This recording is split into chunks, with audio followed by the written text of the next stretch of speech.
Le 27 janvier dernier est arrivé sur les écrans à Montréal le documentaire Jacques Parizeau et son pays imaginé.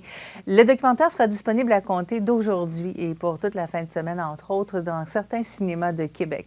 Si vous aimez Jacques Parizeau, vous voulez en découvrir davantage, vous voulez découvrir qui était Jacques Parizeau, peut-être que vous ne le connaissez pas, eh bien, sachez que André Néron et Jean-Pierre Roy ont travaillé à ce documentaire pendant plusieurs années. On va les rencontrer dans quelques instants, mais tout d'abord, je vous propose d'écouter la bande-annonce du documentaire Jacques Parizeau et son pays imaginé.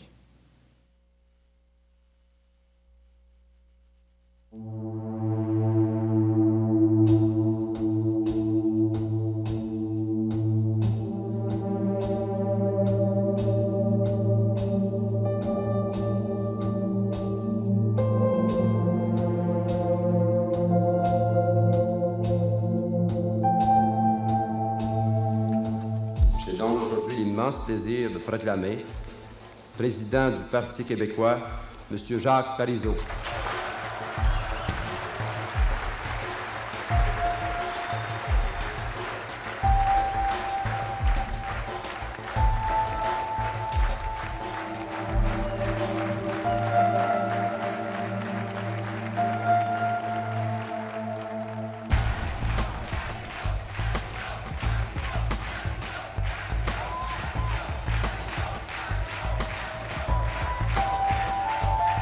Monsieur Parizeau, êtes-vous patient? Êtes-vous pressé? Je suis persistant. Prêt à être chef d'opposition ambitieux quant au Parti québécois. Pressé quant à ses possibilités d'accéder au pouvoir, mais d'une terrible persistance. There will be a referendum in Quebec. I'm happy. I'm happy with that. I'm not scared. Mais si on vote non, on remet notre avenir entre les mains de gens qui ont consacré leur carrière à faire reculer le Québec.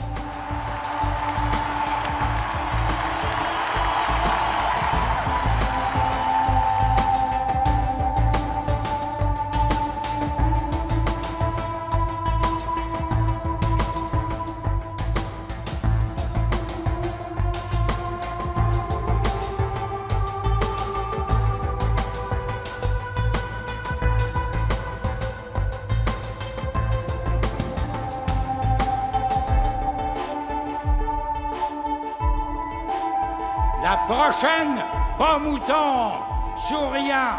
La prochaine est pendant pas longtemps. On va l'avoir, notre pays.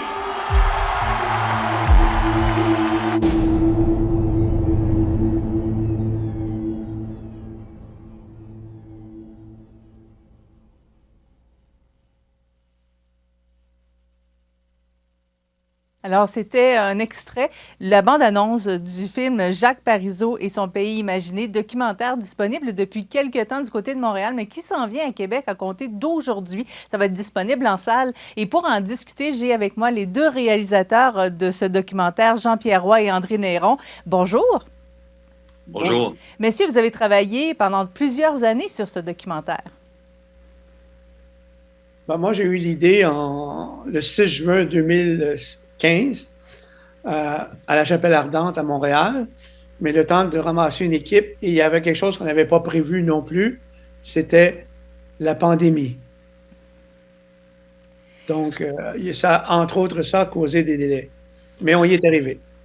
Moi, je pourrais dire, pour ajouter à André, que André ayant l'idée de faire le film, parce que l'hommage qu'il avait ressenti, si je parle pour lui, était beaucoup trop humble, beaucoup trop sobre.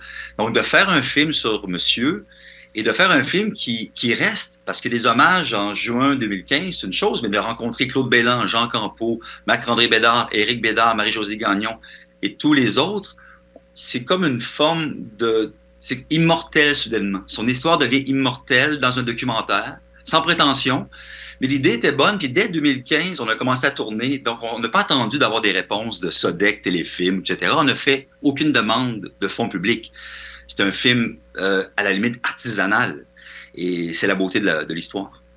Et c'était, je vais aussi ajouter que l'objectif était non seulement de rendre hommage à M. Parizeau, mais de faire connaître M. Parizeau. Quand vous avez vu le film, Madame, quand Claude Belland dit dans le film, l'ancien président du Mouvement Desjardins, il faut que les personnes connaissent cet homme. Je dis oui, il faut que les personnes, les futurs bâtisseurs apprennent à le connaître. Mais il faut que les politiciens et les politiciennes du jour aussi reviennent à l'essentiel de la politique, c'est-à-dire travailler pour des convictions collectives. Et quels que soient, fédéralistes, souverainistes ou peu importe, les hommes et les femmes qui font de la politique doivent le faire dans l'intérêt de tous et pas simplement dans l'intérêt personnel. Et en ce sens, M. Parizeau est un grand motivateur, un grand influenceur pour l'ensemble du Québec au niveau financier et politique. Je voulais revenir justement sur les intervenants qui ont participé au documentaire. De quelle façon s'est fait votre choix? En fait, il fallait... Pardon, je peux prendre la parole, André. Il fallait prendre des gens qui étaient moins connus à la caméra. Je pense que c'était un bon flair d'André de dire, allons voir ceux de l'entourage qu'on ne voit jamais. Et ça, c'est brillant parce que on connaît les vedettes de la politique au Québec, les commentateurs, les Jean-François Lisée, les Mario Dumont, les Lucien Bouchard. Il y a toutes sortes de gens qui ont déjà commenté l'histoire Parizeau, mais ceux attachés politiques, par exemple, ou adjoints au chef de cabinet, Marc-André Bédard, un politicien qu'on pourrait associer plus à l'évêque qu'à Parizeau. Tout le monde avait quelque chose à dire, et c'est la beauté de ces témoignages que nous avons recueillis, dans une forme d'intimité. Ils se sont livrés à nous, et on a un film, à mon avis, très sensible. Et j'ajouterais Guy Rocher, un sociologue, Jean-Claude Rivet, sénateur conservateur et ancien bras droit de Robert Bourassa à Québec. Donc, il n'y a pas que des personnes identifiées publiquement au PQ ou à autres. Alors, c'est important d'avoir ces personnages qui ont une grande reconnaissance pour la carrière de M. Parizeau, autant ministre des Finances, autant comme grand penseur québécois.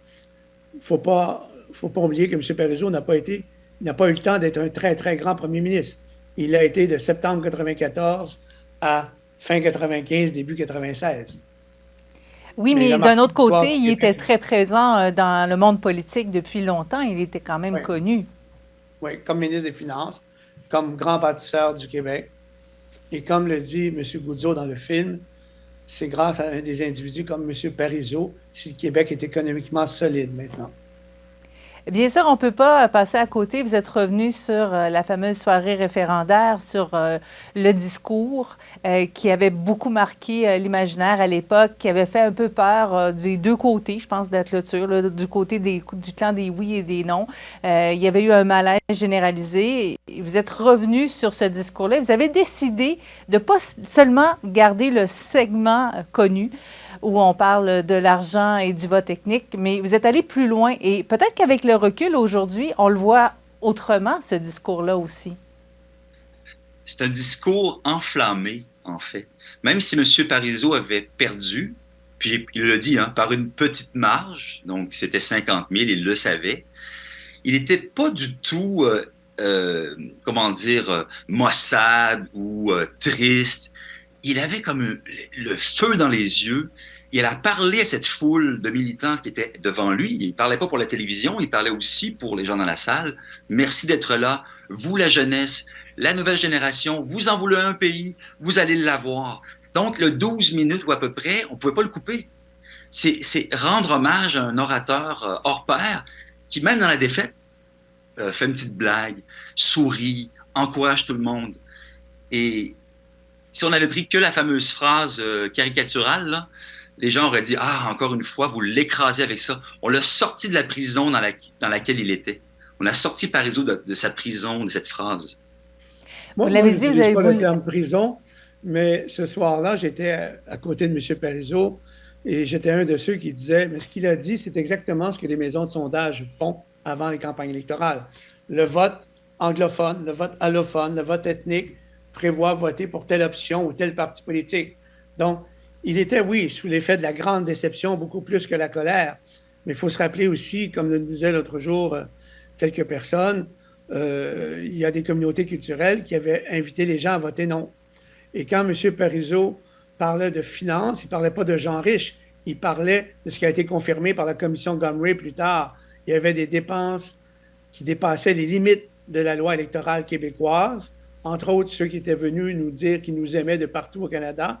Il y a des millions de dollars qui avaient été dépensés illégalement. C'était ça qui faisait référence, M. Parizeau. Et il n'a jamais été raciste. Je vous conseille de regarder, si je peux me permettre une suggestion plus qu'un conseil, de regarder l'entrevue qu'avait accordée sa première épouse, Mme Alice Ponenska Parizeau, en 88 à Robert Guisculi. Et vous trouverez ça sur YouTube, Robert Guisculi, qui était à Radio-Canada à ce moment-là. On sait très bien que M. Parizeau était un homme très ouvert. Donc oui, il y avait la colère, mais il faisait comme les maisons de sondage. Il disait le vote technique. Et à Québec, il n'y a pas que le vote technique qui a voté contre le oui.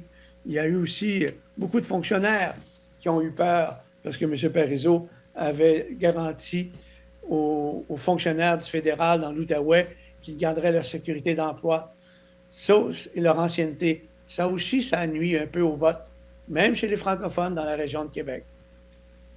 Donc, vous avez voulu lui rendre hommage avec ce documentaire-là, Jacques Parizeau et son pays imaginé. Et une belle façon de le faire, c'était de commencer le documentaire avec un document qu'on n'a pas vu souvent. Là, à vrai dire, je pense que j'en avais vu seulement un petit extrait à un moment donné à la télévision, mais c'est vraiment quelque chose d'inédit que vous êtes allé chercher. Oui, puis on ne voudra pas vendre le punch, même si le punch est en début de film. Parce que c'est vrai que l'ouverture va surprendre pas mal tout le monde, parce que M. Parizeau avait préparé un discours en cas de victoire du oui. Il préparé à l'avance sur des cassettes VHS, on imagine, à l'époque. Évidemment, le non l'a emporté, le oui a perdu, donc ce discours est resté sur une tablette. Et puis, il y a la version française et il y a la version anglaise. J'en dis pas plus, mais on a exploré autre chose que la version traditionnelle française, parce qu'on voulait voir M. Parizeau qui parle au monde, qui dit « Voici, le Québec est souverain » en anglais, donc il en parle à l'ensemble de la planète, quoi.